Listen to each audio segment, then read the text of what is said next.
In March of 2024, I was sitting on my back porch when a sudden thought came into my head that shook me to my core. And the thought I had was that I had, if I was lucky, 50 more years left in my journey on Earth. 50 more New Year's celebrations, only 50 more birthdays left. Only 50 more times would I walk outside and feel the fall crisp air for the first time in a morning that signaled the end of the blistering hot Texas summer. 50 more Easters or Christmases, and only 50 more years did I have to make the impact in the world in the way that I had always imagined.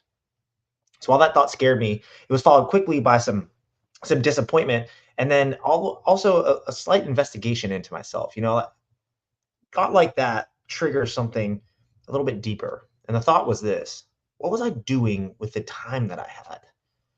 Was I living out my purpose? See, I was turning 37 that year, and after 20 years in society as an adult, I had to admit that I don't know, nothing I did was feeling like it was purpose driven. I mean, I had all the entrapments of success and what people would call successful. I had a nice house, I had two cars, had a beautiful wife, I had two kids, boy and girl, blonde hair, blue eyed. I had a great job at a Fortune 200 company with a fancy title and a salary that I was good at, was secure. I mean, isn't that the American dream? So, what was wrong with me? Why was I so unhappy? Why was I so unhappy that for 15 years I drank every single day? I wasn't under a bridge doing something crazy or out of control. I wasn't homeless doing heroin or something extreme, but it just felt like my data points of my life just weren't lining up with the actions I was taking in private. I began to look around at where I'd lived, and it was the side of town I'd always lived in. It is the side of town where, from an aerial view, it kind of looks like winding canals, a maze that kind of resembles an ant farm from high enough in an airplane, where we all have these streets going in and out of major roads where we drop our kids to and from school. We go to work, come back, pick up the kids, return home each night with some food possibly, or go home to cook a meal. It's in a slightly upper middle class neighborhood. I mean, the routine was what it always was. Work Monday through Friday, cut out of work a little bit early on a Friday, grab a happy hour with some of your coworkers, then head out a little bit early to beat the 5 o'clock traffic, get home, stay up too late Friday and Saturday night, having drinks with friends.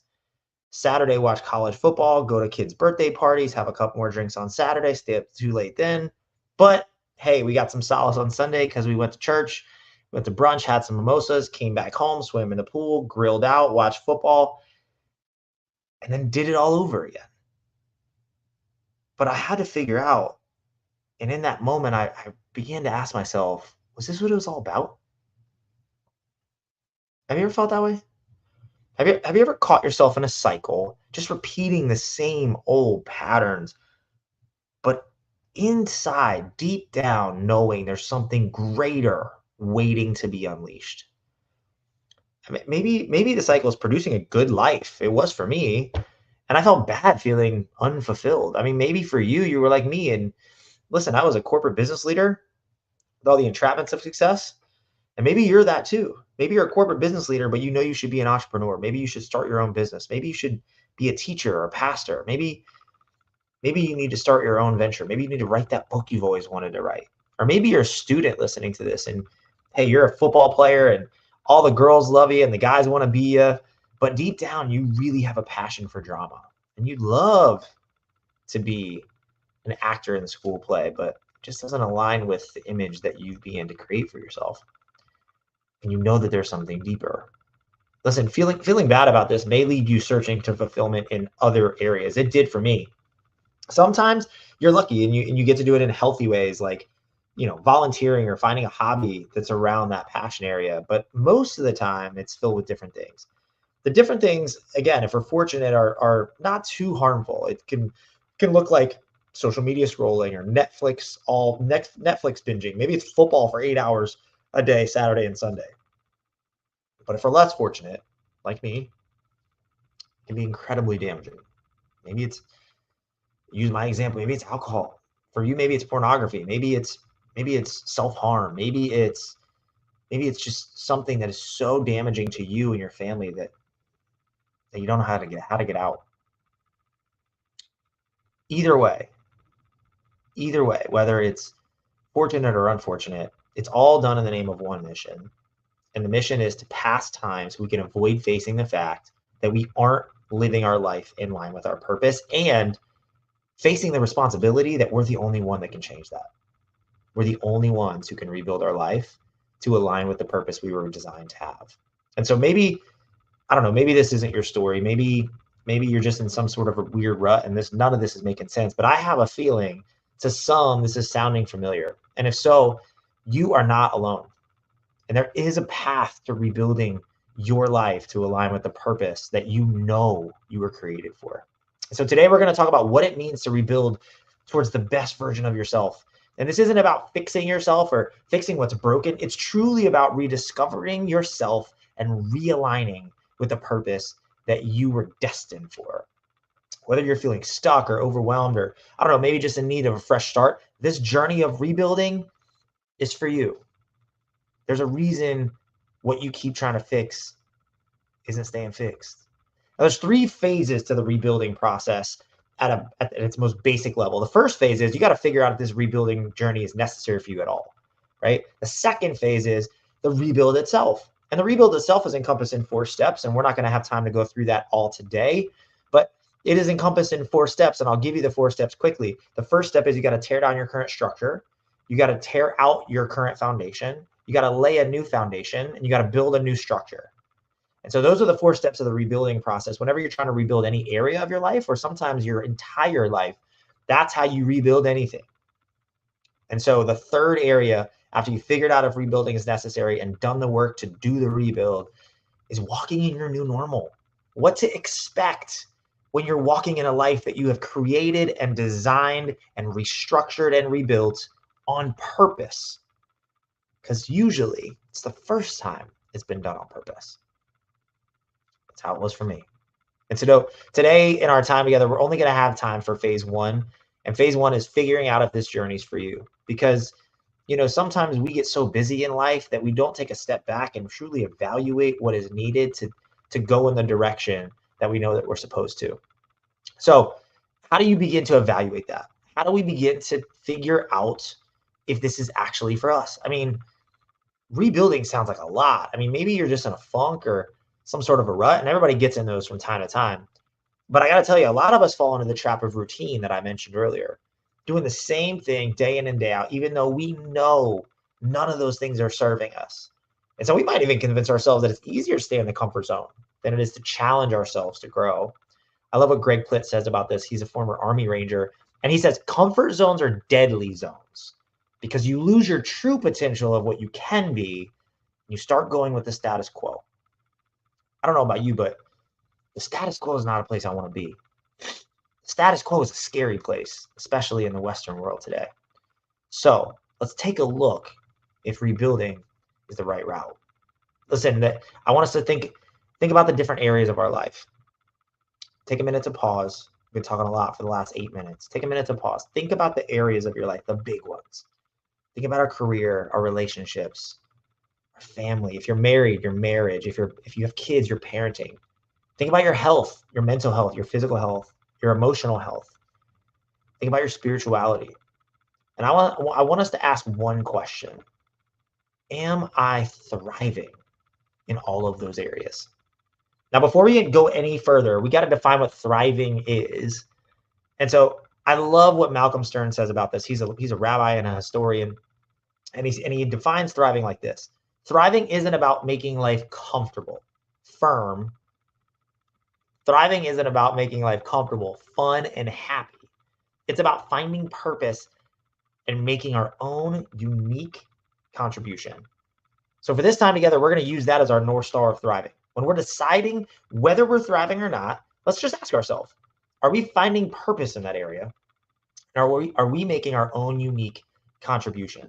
So we're going to ask ourselves 3 questions to figure out if we actually need to rebuild our life in the area that we've thought about, that we're kind of on the fence. If you're like me and you're starting this evaluation, you're like, I'm good in career and health, but maybe, man, my marriage is not great.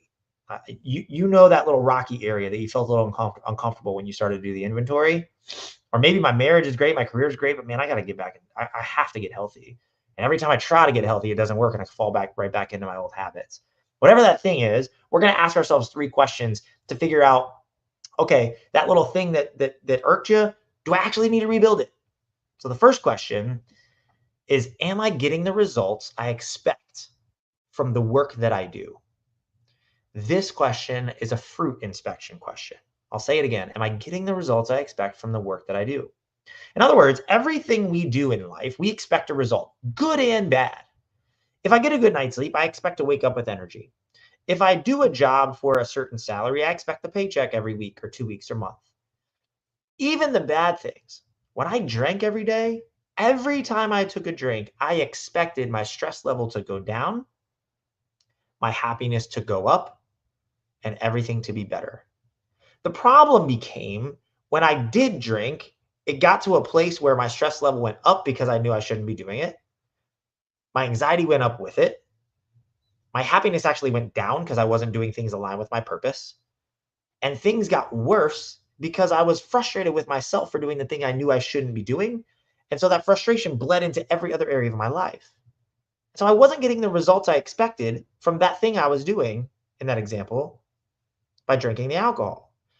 Are you getting the results you expect? If you're not, maybe, just maybe, it's time to rebuild in that area. I'll use something that's not as divisive. Maybe in my marriage, if I give my wife a compliment, and instead of getting a genuine response of gratitude, I'm getting a response of sarcasm on the back end, that hurts my feelings, but I have to act like I'm just going to spin it because I don't want to sound or seem like I'm needy. But deep down, I'm like, man, I really did like her outfit. I really did like her hair. And something doesn't feel quite right there. I'm not getting the result I expect from the thing that I did. And so that area of my life may need rebuilding attention, because it's not just about the comment. It's about what's structure around the comment. It's about the foundation that's underneath it. And so if you're not getting the result you expect from the work that you do, might be time to rebuild. The second question we can ask ourselves is, am I expecting results from the work that I'm not doing? This question is a seed inspection question. I've heard it said this way: don't expect results from the work you didn't do. When this happens, often we want a result without the discipline or motivation to make it happen. This happens, and it can be done in the name of, man, I'm dreaming a lot. I'm thinking about so much that I want God to do, and so much that I want my life to look like. But the problem is, we're not doing the work. We're sitting around and we're fixing things aesthetically. I'll give you an example. Maybe you need to rebuild an area of your finances. And so instead of doing the work of actually fixing your finances the right way by rebuilding it as opposed to putting spackle and paint on it, you just try to spend less money. Instead of doing the work that you actually need to do, which is figuring out what your budget looks like, line item by line item, which is figuring out how much debt you have and how much you need to sacrifice to get out of that debt, and being able to build a new financial foundation and understand what the current foundation was made of. Maybe it was made of a family hierarchy or a family history that everyone goes into debt. So that's just what we do. And all of those things that sit on your financial foundation are broken. And so instead of getting your structure eliminated, figuring out what's going on and going as deep as you need to rebuild that thing, you just try not to spend money. And I got to tell you, that's expecting rebuilding results from fixing work. And it just doesn't work that way. Are you expecting results from the work that you didn't do? Inspect your seed. The third question we can ask ourselves is, if this trend continues, will I be able to look back and know that I accomplished my assignment and fulfilled my purpose? This question is a legacy inspection question. At the end of our life, or in seasons of our life, we're going to all have a lingering question. We're going to wonder if we've reached our potential, if we've done things in such a way that we can look back and say that while I didn't do everything right, I truly did the best that I could. And only we can answer that question for ourselves. Only we know. Our spouse can't know. Our kids don't know. Our friends surely don't know whether or not we actually gave it everything we had. Did we get out of our comfort zone, or do we play it safe? Do we make excuses? Do we sell ourselves short? But hey, we acted and talked like we left it all on the field, right? I mean, our Instagram shows we hustled. We put on Facebook that we really put the work in. But when I'm laying down at night and my spouse is asleep and it's just me and the Lord, only I know if I gave it everything I got. And true happiness, I believe, is in those moments of reflection to ourselves. We can actually say we did the best we could to align with the purpose that we have deep inside of us. And if that's not happening in any area right now, it may be time to get down to the work of rebuilding.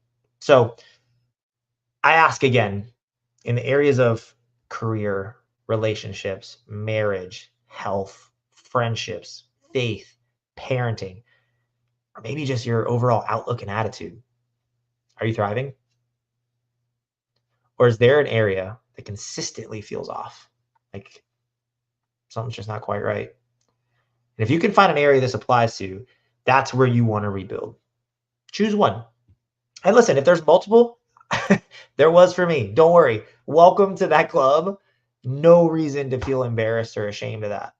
Here's the good news. Once you've rebuilt in one area, what you'll find is the process of rebuilding becomes less intimidating, and you're able to take that process and rebuild different areas of your life. The other part of the good news is usually when this kind of work begins, there's rarely only one place that needs to be looked at, and often rebuilding in one area can affect the other areas of your life simultaneously. So we're going to do it. We're going to do it once, and we're going to do it right. I'm so proud of just your reflectiveness over the last 17 minutes, because awareness is the first step towards change. Can't fix what you don't acknowledge. So let's take a moment to acknowledge where we are. Be honest with yourself. What's working and what's not. All right. Now that we've dug in, we're about 17, 18 minutes into our time. That means we have 12 minutes to figure out, okay, let's actually do the work. So show of hands or put it in the comments, who has an area that they need to rebuild? Who has an area that they need to rebuild their life in, and they need to do it now? Don't wait till January 1st. It's October 9th. There's no reason to wait. If you have that area, put it in the comments. I'd love to hear from you, because we're going to start digging into phase 2. And phase 2 is the rebuild itself. Let's get to work. And phase 2, the rebuild itself, is broken down into 2 parts: the tearing down and the building up. So the first part, tearing down, you got to break down your old structure. I want you to think about, imagine yourself as an old broken down house. Maybe let's use this analogy. You have a relative that passes away and they leave you a property, and you're so excited because you go out and you I've never owned a house. Maybe you've never owned a house, or maybe this is just like, oh, I get another home. This is unbelievable. And you go out to it and it's a rundown, and you're driving out, and it's like all of a sudden the road turns from road to gravel, from gravel to dirt. And all of a sudden you get out there and the house is covered with overgrown weeds and bushes. There's infestation everywhere. You can finally weave your way through all the forest, all the forest and the forestation. Is that a word? Forestation. You can lead. You finally get through it, and you get to the house, and you can see the beams are rotted, and there's bugs and rats, and the roof's caved in, and people haven't. Man, it's not fit to be what a house is supposed to be. So the first thing you got to do when you need to rebuild that house is you got to break down the current structure. Now I'm going to pause here and just put in a little anecdote in. If we are the house of God, breaking down us as a home is a really good analogy to use. So we got to break down the current structure. The first question we got to answer is, what the heck is my structure? I've never thought about myself like this before. What is my structure encompassed of? Your structure is encompassed of 4 key pillars. The first pillar is your thoughts. As a man thinketh in his heart, so is he. And every single thing we do stems from an initial thought, whether it's an execution, whether it's a business plan, or whether it's just figuring out what you want for dinner. Controlling your thoughts is a really important part of your structure. And I don't know if you've ever done this before, but I think you got to start thinking about what you're thinking about. Your thoughts are the first structure, or the first pillar of your structure. The second pillar of your structure is your words. The power of life and death are in the tongue. And so there's power in the words we're speaking. We have to do an audit of that pillar of our structure. The third pillar of our structure is our associations. Who are we hanging out with? Jim Rohn once said, you are the average of the 5 people you spend the most time around in any one given area. So that means if the 5 people I spend the most time around are all millionaires, the chances of me becoming a millionaire go up. If the 5 people I'm around are all have great marriages, the chances of my marriage being healthy goes up. If the 5 people that I spend the most time around are always negative and participating in habits that maybe aren't conducive, chances are I'm going to find myself doing things that I don't like. We're going to do an audit on that pillar of our structure too. And the fourth pillar of our structure is our habits. It was once said that a man doesn't build his future, a man builds his habits, and his habits create his future. So our habits are about 50 to 60% of what we actually do every single day. Those 4 pillars are your structure: thoughts, words, associations, and habits. And before you rebuild, you really got to figure out what you need to let go of in that old structure. That might mean you got to let go of limiting beliefs or old habits, and even some relationships that may be holding you back. So for me, I'll give you my example. When I left my corporate environment, I had been settling and staying in my comfort zone. And what helped aid in that was I was around people, associations, that had been settling as well. I had been around people that had been talking negative and gossiping about the company that we've been working in. So guess what? My words were not conducive. I had been around people that had been creating habits that when they were stressed, they fixed it with alcohol. So guess what I did? I fixed it with alcohol. My habits were not built properly based on the structure I needed. And so we have to figure out what's going on in that structure that we need to tear down. So let me give you some questions you can ask to do audits on all 4 of these pillars. So let's start with thoughts. Are your thoughts intentional, or are they easily influenced? Are your thoughts positive or negative? Are your thoughts taking you toward your future, or are they taking you backwards?